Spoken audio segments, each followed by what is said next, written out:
随着时光的流逝，蓝山一个属于客家的传统服饰，对新一代的客家子孙而言，却又是那么的陌生。因此，蓝山两个字对一个走过半个甲子的老人家而言，是多么沉重的包袱。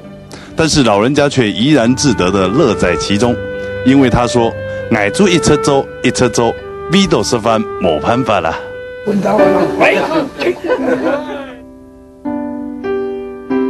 ”18岁啊，摩托车毕业后都做1年票，见到3年看你说，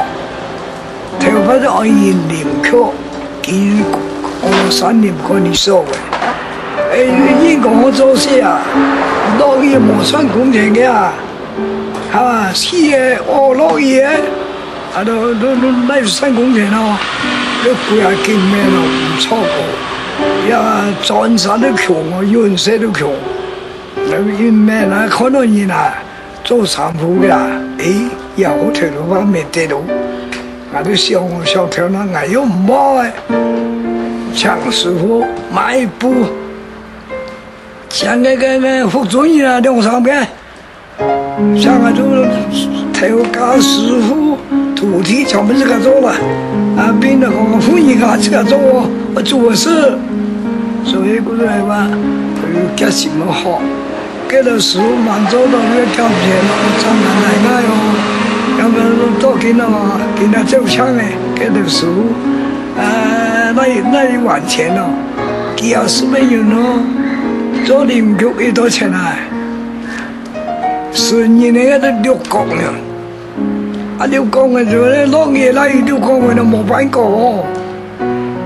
你点咩？跟那个农场做3比2公，1公元。没那2公3公里没得没晒的，又冇钱买菜，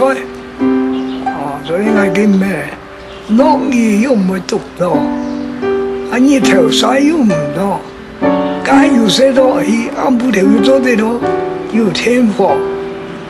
，1、2、3、5公样，暗布条做2、20做2样，我做几番人到啊，天做红啊做5公样啦。所以来说，这什么好去？老人家说得很轻松，听得我们却不知如何来回答。一时之间才发现，那是老人家在面对蓝山时的不舍，因为他曾经代表着客家人的骄傲与传统。看着老人家手脚利落地在蓝山布上刻画出一道道缝制的线条，表情是自信而坚定的，丝毫感受不到那岁月刻画的痕迹。而看到的是那种有如稚子般的笑容，用一如往昔的坚持缝制出特有的客家文化客家文化。他在同他站在某部后卖，你我媳妇好把的告诉按照那个做这个金黄团树呀个的地方的咩，3米的还来是布衫布啊好，拿来做个布也好，就给你做算呢，也唔会用来查啦，我都用咩啦，唔方便的去按那个面相，不大家买菜食用啦，所以我唔没办法有最困难嘛，最困难的好使的时间做头吧，师傅嘛做到成咁那个都。